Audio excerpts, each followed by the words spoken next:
Okay, good afternoon, everyone. Just watching the numbers tick up as you join us. Thank you for being with us on what is in Cornwall a relatively grey, a bit miserly, cold Tuesday afternoon in November. Goodness knows what it's like everywhere else in the country, but I like to give the weather from Cornwall. I feel like this is my my job in the ISE world. It's just out west. This is what it looks like. So yeah, it's a little grey and miserable, but I am sporting a very 70s kind of psychedelic jumper just to make up for the greyness.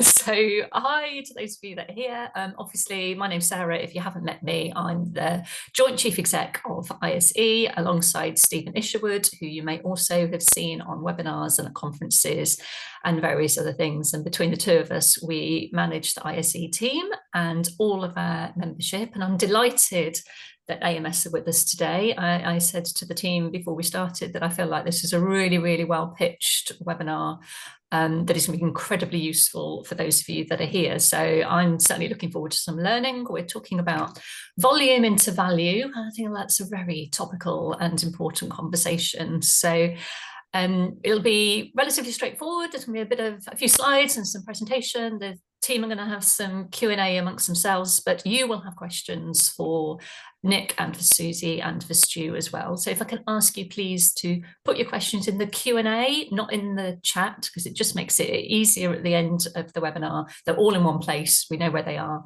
So as you go through, pop them in and we'll get to the questions at the end. So without any further ado, I'm going to hand over to you, Nick, and leave you to run the lovely session. Brilliant. Thanks so much, Sarah. Hello to everyone who's joined and thanks so much for joining. Today's session is for us to explore how innovative organisations are transforming their early careers recruitment in a point in time where applications are soaring and recruiter bandwidth is stretched. So we're going to look into what we call kind of next generation early careers. We're going to be looking at reimagined workflows and tech-powered solutions that we think will really help organisations turn volume into value, elevate the candidate experience and sharpen the funnel performance, and ultimately create more data and insights about what's working and what's not working. And we hope that as we go through this session, you'll start to get some really good ideas and some solutions to support you as we all move into a different era of hiring. My name's Nick Robinson. I'm a client director in our AMS Early Careers and Campus team. My focus is on the investment banking sector, supporting clients with their global early careers campaigns. So I'll share my screen now. We've got some slides to go through, as Sarah says.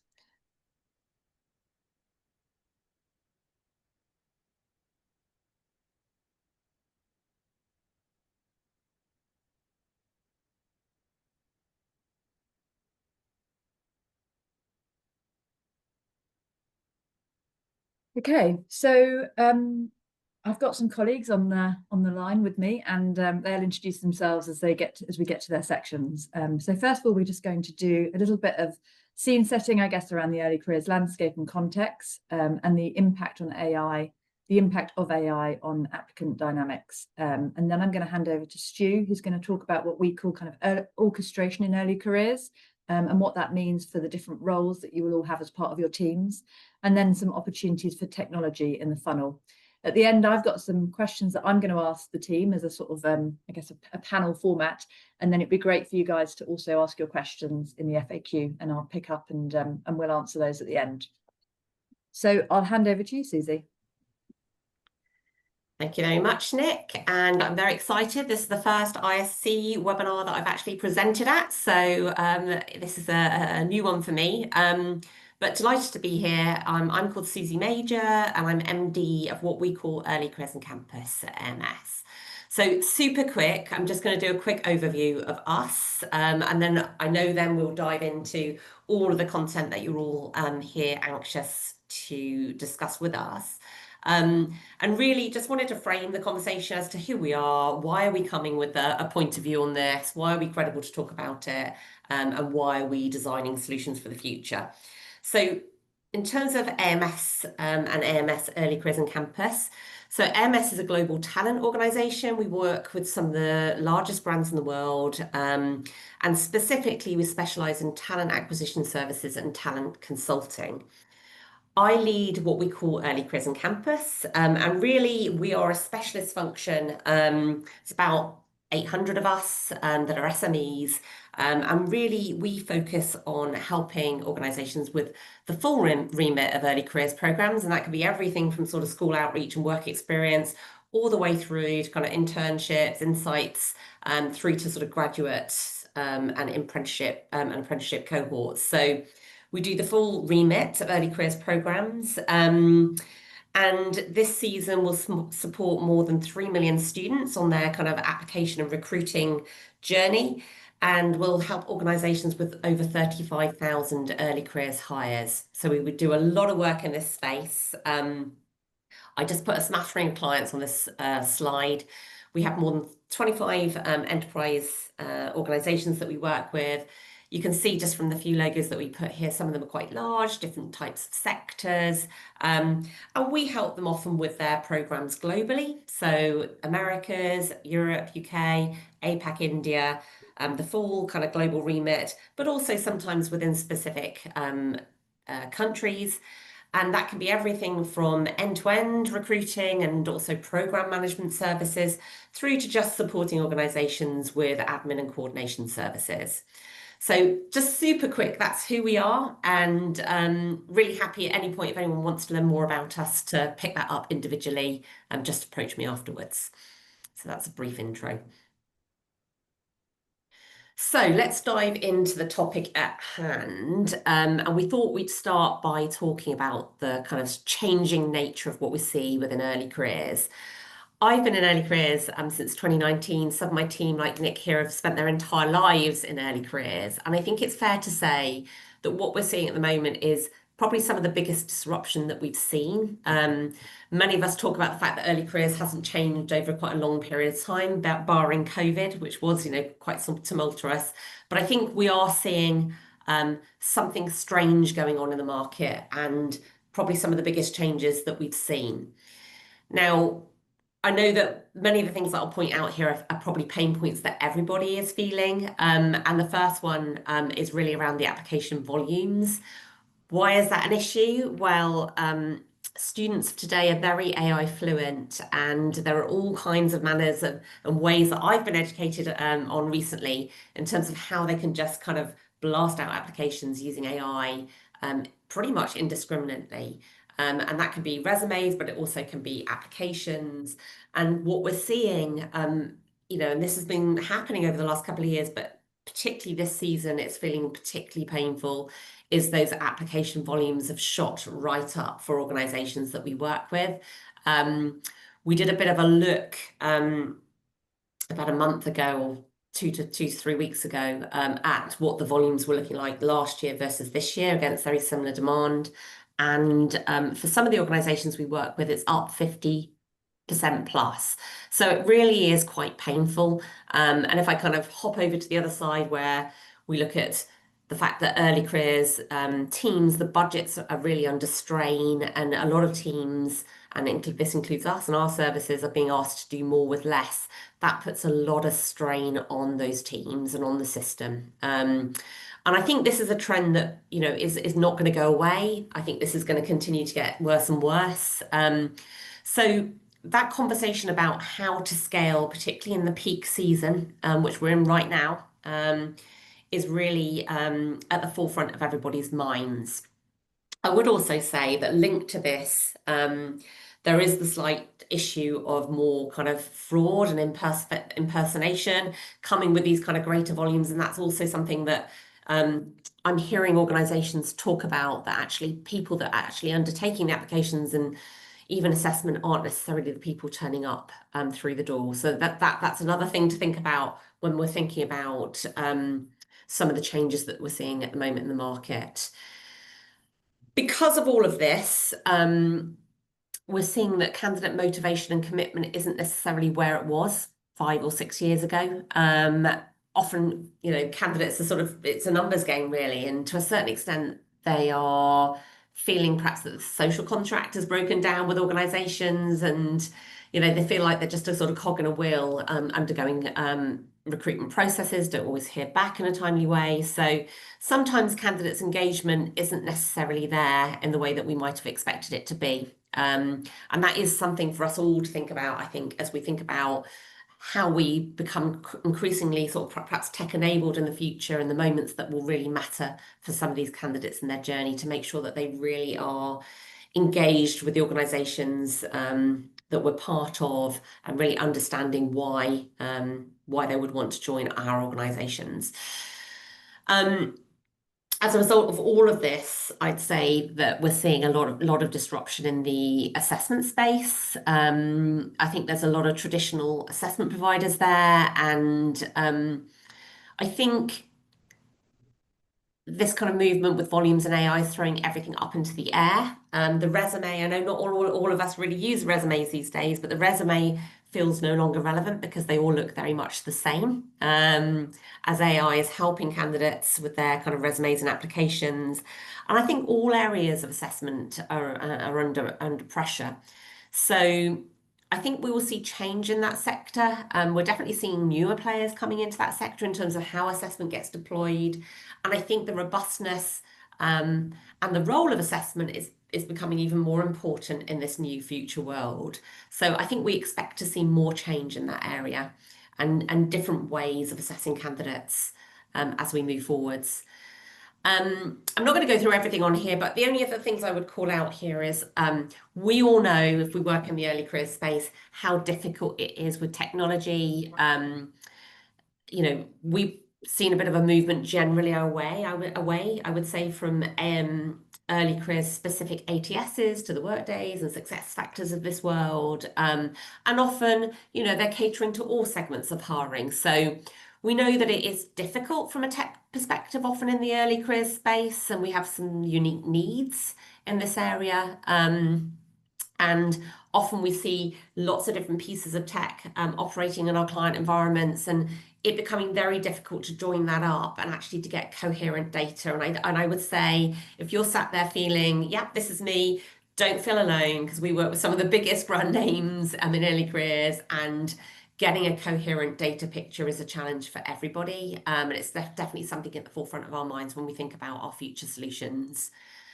The final thing I'd say here, and many of us are questioning this, and there's been a lot in the press recently, is what is the future world of work going to look like anyway for graduates and early careers cohorts? Are there going to be jobs for young people? What are they going to look like in this world of AI? And I think none of us exactly know the answer to that. And I think we'll talk properly a little bit more about this later. But I think it's fair to say, though, that we all expect that graduate roles and graduate programs will change as a consequence of Gen AI. And it may well be that, that those roles become elevated in future, and that actually our young people are able to do more when they join as part of a graduate or apprenticeship program. But it does mean that the kind of the skills requirements will also change. And that feeds into what we were saying earlier about assessment, and that piece around work readiness, which is a really hot topic at the moment, will become even more prevalent. And I think we should definitely expect to see more cooperation between employers and educational institutions. And I know many of us are doing a lot in terms of interventions on that journey pre-join. I think that will be a really important piece of the puzzle moving forward. So I'm going to leave it there, but I just wanted to really just round up in terms of everything that we're hearing in the market. And I know, as I said, many of you will be experiencing many of these challenges as we speak. So hopefully that's resonating with you all. Thanks, Susie. I'm gonna pass over to you, Stu, now. Yeah, thanks, guys. Hi, everyone. Really nice to be here. So I'm Stu Brown, Head of Service Innovation at AMS, and I've been working with Nick and Susie and all of our client partners on what does the future of early careers look like? What's the next generation of early careers? So really pleased to be here and share some of that thinking with you all. I actually wanted to start. I know we want to talk lots about technology today and kind of funnel management and areas for optimization, and we'll talk lots about that in a second. But I want to take a step back to introduce or to talk about this idea of orchestration, and why orchestration is so important. And I think the key concept is that whilst technical capabilities, AI, is accelerating and will continue to do so, and there's huge upside available from those technologies.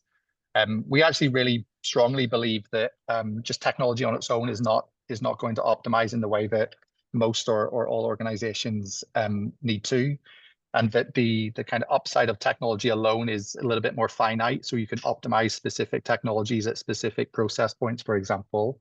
But there's actually this much wider world where you can get these cumulative benefits across multiple technologies, across different workflows, different locations, etc. And so this idea of orchestration becomes really important to unlocking the value of a much more integrated ecosystem that has technology at its core, but it's not just a technology solution. And we've been thinking lots about the traditional model, which you see on the left-hand side of the screen here, and what a future next generation model might look like. And when we started to unpick these more traditional models that most organizations have today, we came up with the idea that actually they're all largely pretty functional, right? They work broadly in the way that they are supposed to. Candidates go in at the top of the funnel. They're managed through hopefully a quality experience, and then you fulfill all that you need to fulfill at the bottom of that funnel. But there is lots of disparate technology at play.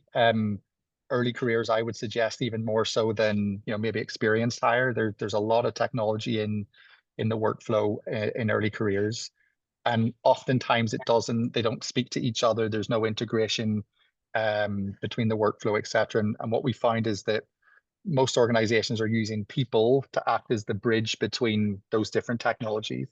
So the upside of all of that, or the upshot of all of that, is that the workflow feels functional. It does broadly what it's supposed to. But as Susie mentioned, some of the challenges that we're seeing around particularly this explosion of applicant volumes means that more traditional way of doing things, that is essentially a kind of people-based solution, is coming under increasing strain. So one, it's just coming under more pressure from the increase in volumes, but it also doesn't necessarily allow all of us to harness all of the potential around AI and the opportunities that gives us. So on the left-hand side of the screen, you see some of a very high level of what some of those traditional models look like. You've got a workflow, you've got technology that's driving some of that, and you've got this workforce underneath that's plugging the gap in the workflow that ultimately delivers hopefully a pretty good experience. What we think we're moving to, though, is this idea of a next generation orchestrated system. And like I said, the primary driver for that is really how do we maximize the value of all of the data that we generate, and how do we use that data in order to harness the opportunities that come with things like automation and AI, and how do we do that at a scale that makes it cost effective, but also just drives the value from the technology that's actually possible. And so for us, orchestration is the idea of in the next gen world of using data as the bridge between all of those systems, rather than using a person to bridge the experience gap. So what you end up with is an AI-enabled workforce, which I'll talk about in a second, an AI-enabled workflow that's seamless and that bridges all of those different technologies. And then you've got technology that's adding value cumulatively, not just within its own silo. And all of that is driven by the data that we then get access to, and that kind of enables the whole thing to work. So I wanted just to kind of put that out there, orchestration, this idea that it's not just tech play. It should be smart technology that's becoming increasingly smarter, but that needs to be plugged in seamlessly into the way people work and the workflows that people work within or work to deliver. So I think that's a really important call out maybe at the start when you're thinking about how to optimize funnel. There might be a slightly more strategic lens to take to answering that question first. Nick, if you maybe move us on, please. One of the big drivers, so if you orchestrate in the way that I've described, one of the most fundamental transformations that happens is the way that work gets done and who does that work. And we're really excited to be thinking through very actively, very deeply about what is the future of work in early careers? What is the level of automation that is possible? How do we build towards these integrated hybrid workforces where you've got agents and humans working seamlessly together to deliver an outcome? And we started to work through what are the tasks that need to be delivered in order for us to be able to harness some of the opportunities that are out there. And we think that in future, about 45% of all of the tasks associated with a standard early careers workflow can be delivered by AI, primarily by AI or automation. We think that about 20-25% of tasks can be delivered by humans, but heavily enabled by AI and automation and technology to get to the right outcome.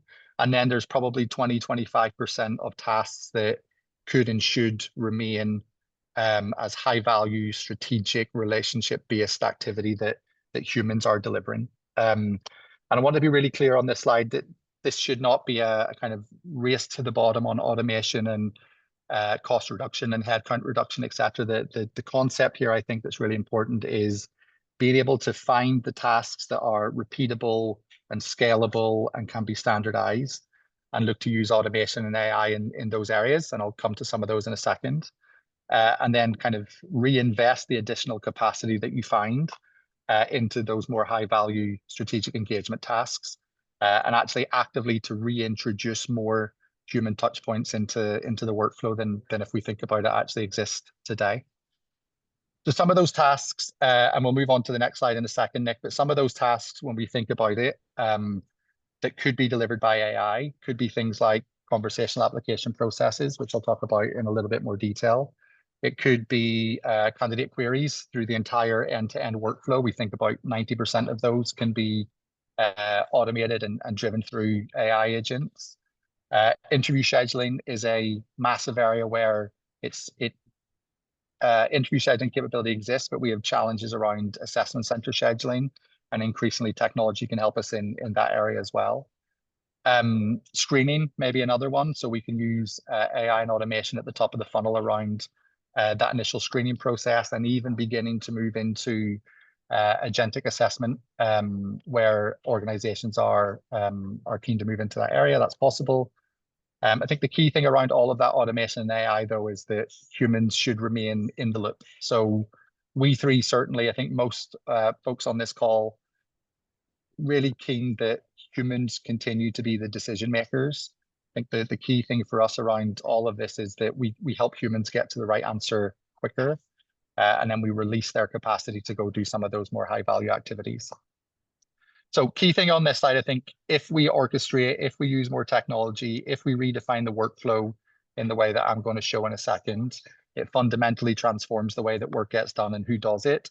And there's definitely some significant opportunities there around being more efficient, being more cost effective, being faster, being more accurate. Those are all very material opportunities, but we should balance that with the future of early careers is still very much a human endeavor, much still a relationship piece. And Susie, what you mentioned on that social contract, for example, that's something I kind of wrestle with every day as I'm starting to work through how do we build these solutions. The idea that actually we have some opportunities to introduce more human contact, not less, because we'll find efficiencies elsewhere and then be able to introduce those relationships. So I think that's a key thing to think about as you go through all of this. And then Nick, if you move me on to my last slide. This is certainly not an exhaustive list by any means, but what we've tried to do is identify the 10 or so key segments in a fairly traditional early careers workflow, and begin to take a look at where are the opportunities to make that funnel smarter, where are the opportunities to optimize, where are the big ticket items where actually you can make a really big impact in a relatively short amount of time or with relatively small investment. And we've started to land on a picture that looks something like this. So I'll walk through some of these, but would definitely welcome some questions as we go through, or at the end we can wrap them up. So first of all, attraction. We're suggesting that the next generation of early careers will have attraction as a really core component of the workflow, first of all. So you've got much more control over exactly what's going into the top of your funnel. So some of those robo applicants, for example, that Susie mentioned, there's a better way to manage for those by really controlling what goes into the top of your funnel. So being really data led at that first step, incredibly important. We're also really keen and think there's a much bigger role for what we're calling here the pre-apply step, which today is exists, but we think there's a missed opportunity there. So today, for a lot of organizations, pre-apply is essentially that a candidate arrives on the corporate website, is able to find out, go search for themselves some information on early careers opportunities or specific program opportunities, or to learn more about the organization more generally. But that's very much where the candidate has to go and hunt for that information. And if they're looking at 10 different opportunities at 10 different organizations, that can become quite a challenge just in terms of their own capacity and being able to digest all of that. What we're suggesting is that pre-apply step might become something much more conversational and much more supportive and insights driven, so that candidates and students, when they arrive on career sites or when they're considering what their next move might be after university or college or school, they're getting much more support through an AI agent that serves them information that helps them make better decisions around what to apply for, what's the best fit for them. So there's lots of technologies out there that will allow for that self-selection and that AI coaching to help candidates make much better decisions. And from an employer's perspective, employers are already generating most of the content that AI agent would be serving to candidates or to students. This is about finding a much better way of giving that information in a way that's digestible and that speaks directly to what the student is interested in. So we think that's really interesting. There's a chance just to do more at that pre-apply step. And in so doing, we think that drives significant enhancements to the type of student or type of candidate that's going into the top of your funnel, more likely to be more relevant, less likely to get applicants who have applied to multiple roles at the same organization simply because they're keen on that organization. This is a really good way of helping to make better decisions at that top of funnel stage. Application itself. So Susie mentioned, and lots of organizations are moving in this direction, but we do think that the CV or the resume is largely redundant. We think that long form application forms are in the same, moving in the same direction. And what we think we're moving towards, or what the industry is moving towards, is a conversational application process. So something that feels much lighter touch, something that feels much more like a back and forth conversation, and a chance for candidates to ask as many questions as they want as they go along. And there's a few reasons that we think that's a good idea. One is that it helps prevent some of what Susie mentioned around the mass applications, the kind of robo applicants. If students are being asked to engage in a kind of one-on-one conversation with a conversational agent, it prevents the ability to automate the process of uploading the CV or uploading an application form. So it prevents, we think, probably something in the region of 15 to 20% of those mass applied top of funnel applicants, which means there's 15 to 20% less applications to be managed through the remainder of the process. But more importantly, we think it really elevates the candidate experience. So Susie, you mentioned the social contract. One of the reasons that candidates are using AI in the way that they are is because they see very clearly that employers are doing the same thing. And so we've moved into this kind of numbers world where they mass apply to as many jobs as possible and use AI to help them do that. Employers use AI to help screen for that problem.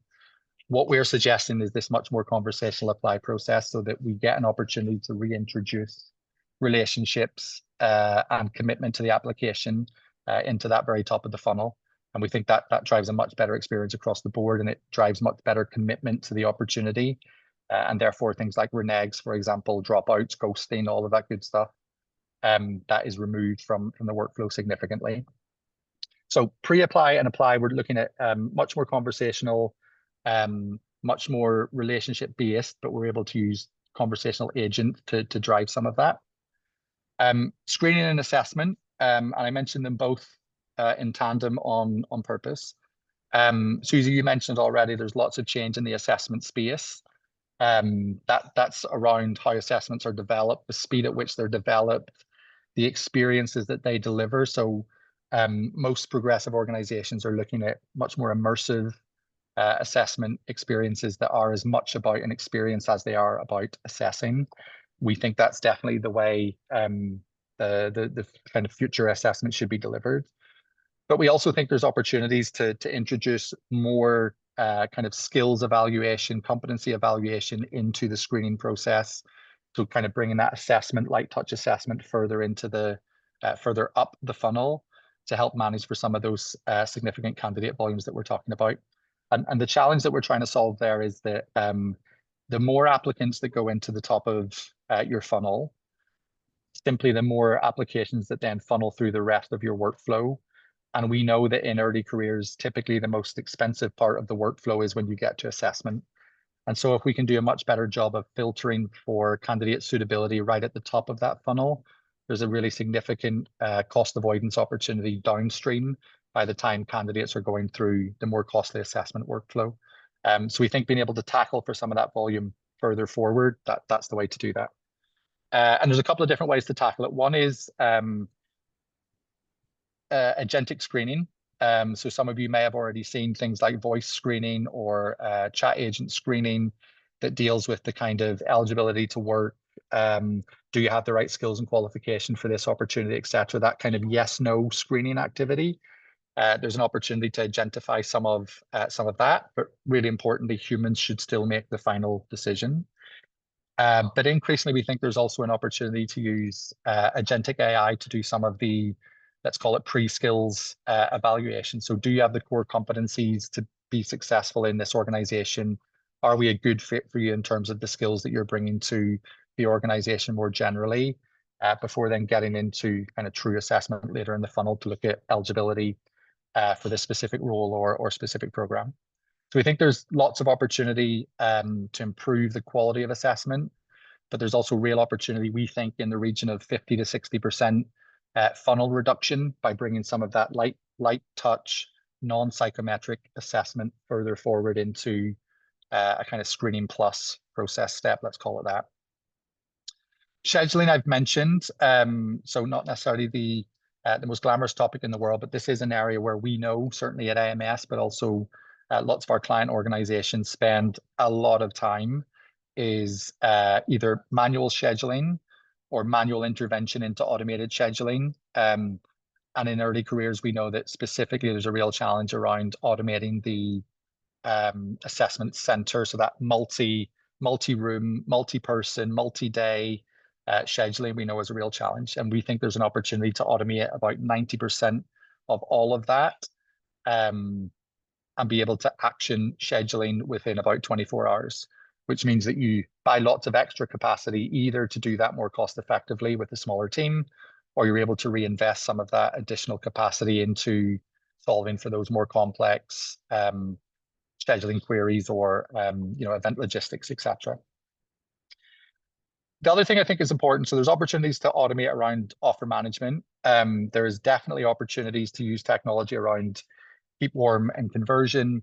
There's absolutely opportunities, and lots of organizations already have a kind of standalone digital experience around onboarding.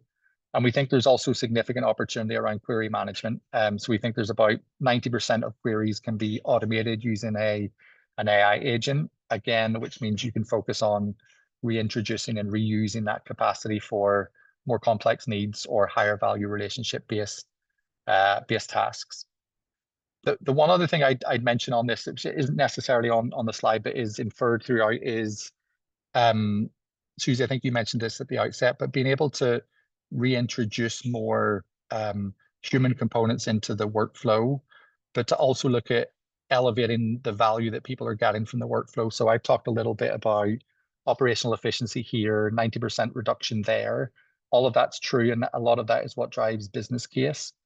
But the most progressive organizations that we're working with is looking at how do they take some of that efficiency and reintroduce it into more valuable tasks. Things like, for example, bridging the gap between you're offered and then day one is another 90 days away or 6 months away, depending on your program. How do we do more valuable human-led, relationship-based learning, development, coaching, those kinds of things? How do we reinvest some of our efficiency into delivering some of those more high-value and valuable tasks that today we don't necessarily get to because we're so busy solving for some of the operational challenges. So Nick, I'll probably pause there. Everything in green that you see along the bottom, I think hopefully makes sense from what I've just talked about. This, if we were to transition to this kind of workflow on the basis that it's working with a hybrid AI human workforce, on the basis that it's got technology that enables it, we can definitely make early careers much faster. We can make it much more cost effective. We can make it much more accurate by removing a lot of those manual elements. But again, I think the key thing for me is that operational efficiency then gets balanced against how do we reintroduce experience and human relationships back into what we do in early careers as well. Because ultimately that will be the differentiator when candidates got two offers and they need to select one or the other. It's the how did it feel as you go through this more optimized, efficient workflow. So we have to think carefully about balancing both. Thank you, Stu. I'd love to hear, and we'd love to hear actually, I'm going to stop sharing now actually, so I can ask you guys a couple of questions and then see if there's any questions that have come in. And we'd love to know what you think about this and where you are on this journey, I guess, whether you think this resonates and you can immediately see all the benefits, or whether you've got kind of reservations about the experience here. Because I think, you know, nothing has changed in terms of what organisations are looking for with students, in terms of they want to know that students want to apply for their role in their organisation. So although this process might be very, very different, we know that there's still really critical, and actually the soft skills of curiosity, creativity, learning agility are, you know, also at the top priority for all of the organisations that we support. So it'd be really good just to know what you guys think about this. So if you've got any questions, please put them in. And I was just going to ask you, I guess, firstly, Susie, and then Stu, you know, what excites you most about this, you know, this future early careers TA approach? First, if you like, I think the bit that excites me most is the stuff around pre-apply. I think we might see a bit of an explosion in this area, and I think it hasn't happened yet. I think there's a lot around conversational apply, and we're seeing a lot of organisations sort of rushing to kind of into that space. But I actually, what excites me is that kind of pre-apply coaching piece. As Stu said, a lot of this information is out there, you know, but it's just about packaging it up in a way that makes it really digestible for candidates, so that they can set themselves up for success. And some of the reason why I think this is good is that I actually have an 18-year-old right now who's just gone to uni, and you know, we've applied for various work experience things along the way, and so I've had a little bit of experience with these kind of processes, and they take a lot of time to do right. And I think that guidance and that education, that support up front would give a good experience, or help candidates really think about where they're best suited, which programs, where their skills perhaps are best suited. You know, it's not a formal assessment, but it's just guiding and helping them, making them feel more engaged with the organisation, to the point you made earlier about everything feels a bit sort of generic at the moment. And I think it's quite inclusive as well. I think it will really help inclusive candidates, because you can tailor some of your content as well to make it kind of very welcoming and supporting of some underrepresented groups. So I think that bit is the bit that excites me the most, in terms of giving back a bit as well. Yeah, which I think is a priority for everyone who works in early careers. Yeah, and sorry, I may add one thing to do before you dive in. And I know a lot of organisations, including ourselves, are doing a lot more in the school outreach space. And I think it also ties in to that, in that it's, you know, converting more of that effort. Hopefully more successful conversions will come from having more digestible content for those individuals to look at. I think there's probably two things for me. One is I'm genuinely very excited that we have an opportunity, probably like never before, to not have to choose between cost, efficiency, and experience. We have this opportunity now where actually both of those things can be delivered at the same time. And I think, I worked in strategy consulting for a number of years, and often we were speaking to clients in early careers, in experienced hire, executive hire, didn't mean any hiring type. There was always some kind of compromise conversation that we had that said you could have that experience, but you have to pay for it, or you can reduce your cost, but you have to accept a trade-off in your experience. And I think what I'm really excited about. The technology allows us to much better balance those two things. So it's no longer an either or. It's both are possible if, and I think that's really exciting. The second one for me is I'm a bit of a data nerd, so I don't know if this gets everyone else excited or not, but there is an opportunity to measure the success of early careers in a much more holistic way than has been possible before. So like I shared, we have all of these challenges around disparate technologies, disparate systems, multiple workflows, etc. in early careers. That's a complexity on its own, which means we've always kind of struggled collectively to be able to move data from the top of the funnel through to the bottom in any kind of seamless, manageable way. So one, we can just get better at that. But the more interesting bit for me is that you can also then begin to follow that data into the organization, and we can start to get really quite granular on, what were the things that on day one of the application process determined success, on day 90 on the job, or year one in the job, and how do we retrofit success inside the organization to what we're looking for outside the organization. I think being able to follow that trail of data the entire way through really helps us with some of these conversations on what is the true value of early careers, what is the true return on investment for early careers. Being able to track that data into the onto desk or outside of the program after 12 months, I think that becomes really interesting for telling the story around why what we collectively do on this call is so important. Agree. And all of that is going to help justify when you're going to the business and asking for demand and understanding if it's going to be a graduate you want into that position, or is it going to be an apprentice. And I think being able to provide some really good data around that is going to make everyone's jobs more interesting and more enabling as well. And I just have one more question, really, because I think you've covered off some of the other questions that I had, which was just around, and I know you talked about this a bit at the beginning, Susie, around kind of what graduate roles and programs will look like in the future. There's been a lot of press around whether graduate roles are going to disappear. And I know our clients are looking at this a lot at the moment in terms of the locations that grads will sit in, and the divisions. But I just wondered whether you guys had anything to add to that. Al, watch this space, because we will be producing some a white paper on this soon. I think that this is probably one of the biggest questions that we're getting asked out at the moment, and I think it probably deserves a whole webinar in itself at some point.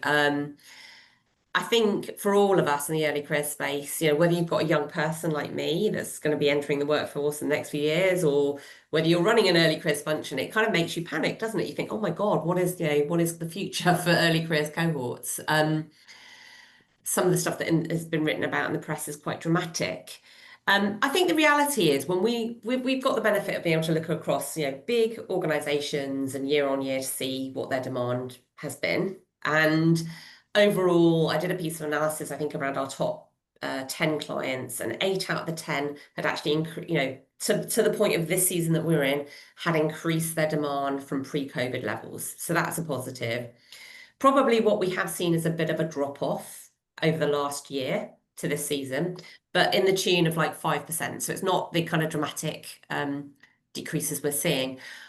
I think the reality is nobody quite knows, and what organisations are thinking of doing, and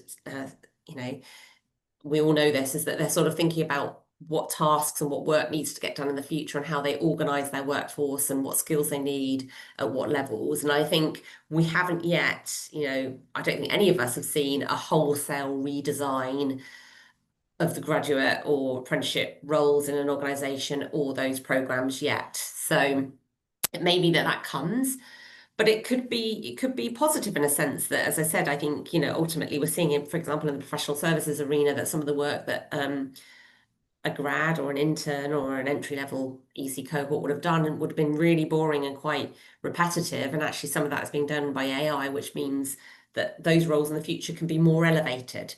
So who knows where this will shake up. But I do think what we do know is that probably the skills requirements are going to change, those human skills, such as learning agility, AI fluency, be able to prompt AI, creativity, some of those sorts of skills, critical thinking, are going to be the skills of the future. And I think the organizations that are moving towards a skills-based approach, this does enable them to be a bit more agile because they're already thinking what are those skills of the future for their early careers cohorts. And they're able to sort of be more agile with their programs to adapt to those new skills. So I think that is one way of kind of future-proofing, and that you're kind of thinking about your workforce in a different way. And we know lots of organizations are doing that. But I think more to follow on this, and I'd love if anyone's got any views attending this webinar. It's definitely a hot topic for us. I'd love to chat to anybody one-to-one that has some sort of defined ideas or is perhaps doing something within their own organisation to redesign or respond to AI. Beyond just upskilling, we're seeing a lot of upskilling in cohorts at this stage. The only thing I'd add to that, and I'm always nervous about predictions, and I'm conscious we're recording this, so don't use this against me in a few years' time if this turns out to not be true. We talk an awful lot about AI as, and we've done it today on this call as well, AI as an opportunity to become more operationally efficient as a way to minimize some of the more administrative tasks that need to happen, and that's absolutely true. The other thing that people often talk about less is that AI is also very good at replicating institutional knowledge. And so what you might find in large organizations is that the organization tends to get flatter in the future because the need for that middle layer is slightly less, because the value of institutional knowledge becomes less valuable because AI can replicate some of that. And so actually what you see then is organizations who, to your point, Susie, are looking much more skills-led in terms of their immediate and medium-term workforce planning, look for skills that graduates or early careers people are more likely to have in the workforce. And actually it makes that layer of the workforce especially valuable because they're coming with those skills specifically. And where historically the lack of institutional knowledge at that level was a kind of a blocker to some extent, that blocker goes away, and actually those types of hires, those types of people become more valuable because you can replicate the institutional knowledge in other ways. So I think that's maybe one thing to have a think about as well. So you can automate some lower level admin tasks, absolutely true, but you can also replicate institutional knowledge, and that probably flattens the entire organization, which I think will be advantageous to students coming into the workforce.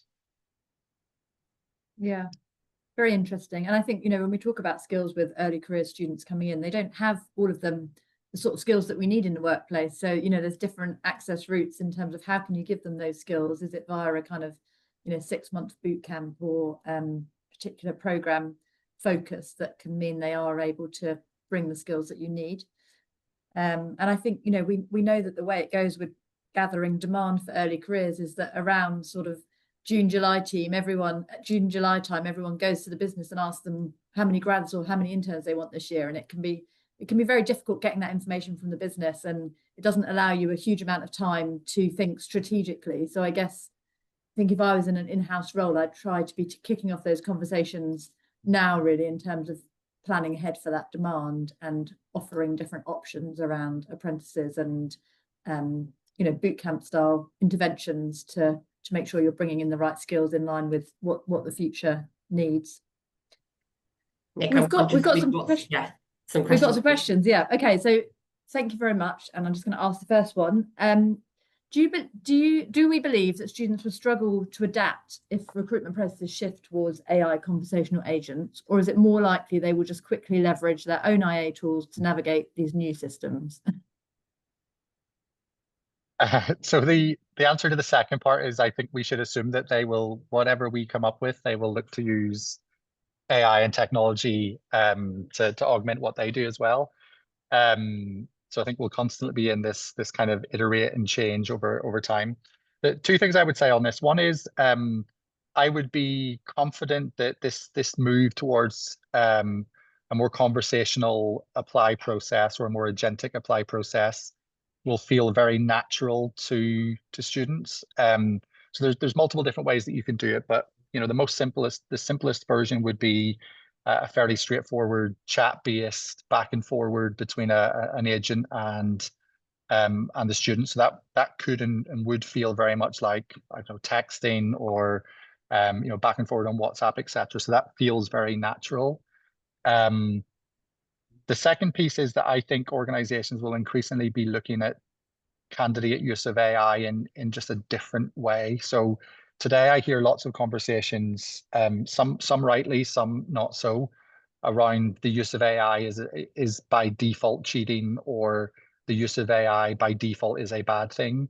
I think increasingly we're seeing organizations also start to look at how they can adapt their workflow and their assessment to build the use of AI almost as a measure of resourcefulness into that workflow. And so I think that also just changes the dynamic of how we're thinking about this. At the moment, sometimes feels like a cat and mouse between who's got the better AI to beat the other side. I think we'll see something that arrives much more in the middle, where AI is seen as a resource in the same way that taking a calculator into your math A level, it will start to feel like that. So I think we'll move away from this kind of more tense dynamic that we probably have at the moment. Yeah, interesting. And someone has asked, what new AI tech platforms are people using and having success with at pre-apply and screening stages? Susie, feel free to jump in, but I would say the answer I give you today will be different than the answer tomorrow, because there's a proliferation of technology in this space. I mean, there's some really good players. So, you know, a lot of people on the call might have heard about Mackie, for example, that do a really good job of integrating a conversational application with the ability to then go into full assessment. That's a really interesting tool if you're looking for a much more agile way to assess. For anyone who's using like a Workday, for example, Paradox obviously is now a Workday tool. Paradox does a really good job of that initial conversational apply process, and can be pointed towards a little bit more coaching, although that takes a little bit of adaptation. And then you've got some others that, you know, people maybe won't have heard of, but which we think are particularly interesting. Things like Alex AI, for example, that does specifically that top of funnel conversational chat agent style approach and voice screening. So you've kind of got a broad sweep of really large enterprise organizations that probably need a little bit more tweaking, and sometimes that can be a bit more of a heavy lift, to you know, much smaller AI organizations that can kind of point their agent wherever it's needed, and there's not really a use case that's off the table. They're very willing to work with you on what that looks like, and then versions of that in between. But I would say this is an area, along with interview scheduling, that's becoming increasingly, there's a lot of vendors in this space. I agree. It's an explosion at the moment. It's probably the best description. But I would also say in the pre-apply space, less so. I think what we've mainly seen so far is sort of find your fit type tools. I think we think some of this conversational apply stuff might be quite relevant to move into the pre-apply space.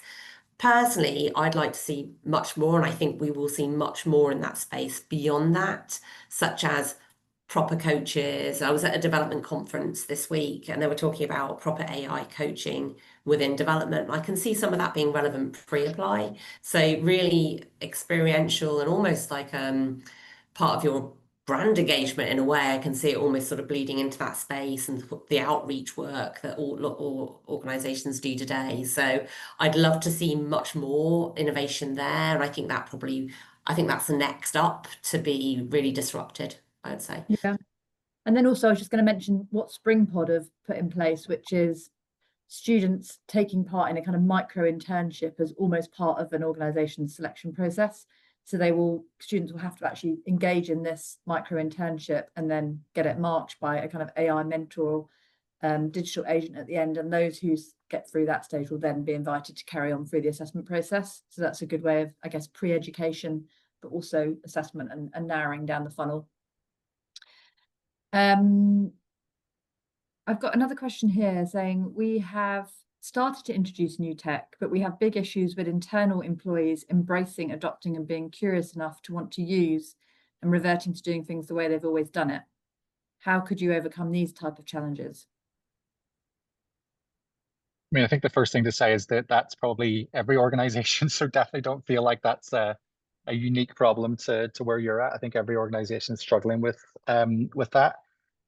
there's a few things I've seen that I really liked. So I think probably the first thing is developing or understanding where the use cases for AI could be inside your organization, and then beginning to build learning pathways that match directly to that. And for most people who are kind of nervous about AI or want to do things the way they've always done them, starting in quite tactical areas is a good way to kind of get them on the bus to some extent. So I've seen organizations that'll start with something as simple as getting an agent to transcribe your Teams meeting or your Zoom meeting, and someone who's a little bit not as into AI or not as keen as on it in the workplace will begin to see just the tactical ways that it can make their life a little bit easier, a little bit quicker. So I'd say start with those quite boring but material enhancements to just someone's day job, first of all.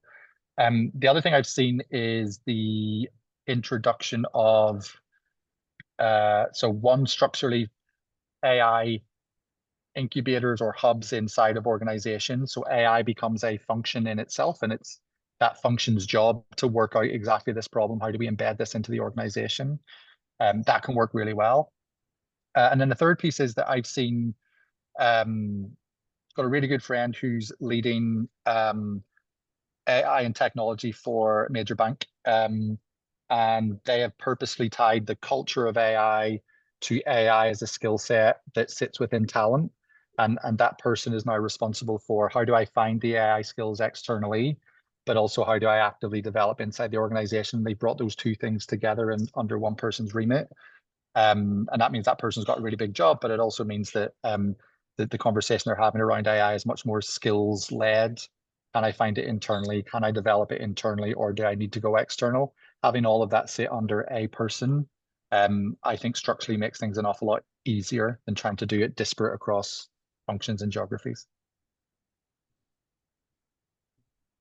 And I think also maybe adding it into people's goals is a good way of encouraging people, and goals and outcomes for the year, you know, because everyone does just have to get on this journey, don't they? Ultimately, it's not going to be a choice, I suppose, at the end, you know, even kind of 6 months further forward. Pretty sure it's one of my goals for December, Nick. Last question we've got, which is, we can't overlook the issues that bias that still exist in AI, and how should we be looking to navigate, risk manage the element? It just reminds me of one of the stats we got at the ISE conference in the summer around, I think it was something like 80% of students preferred to be assessed by a piece of technology because they felt it would come with much less unconscious bias than a human. But, you know, that question does still remain. And, you know, we see lots of organizations that aren't ready for AI to assess their video interviews, for example.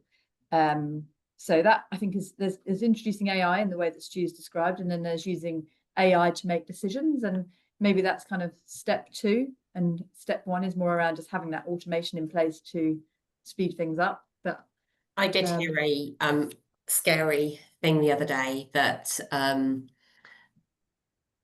a large language model prefers a CV created by its own large language model rather than another large language model.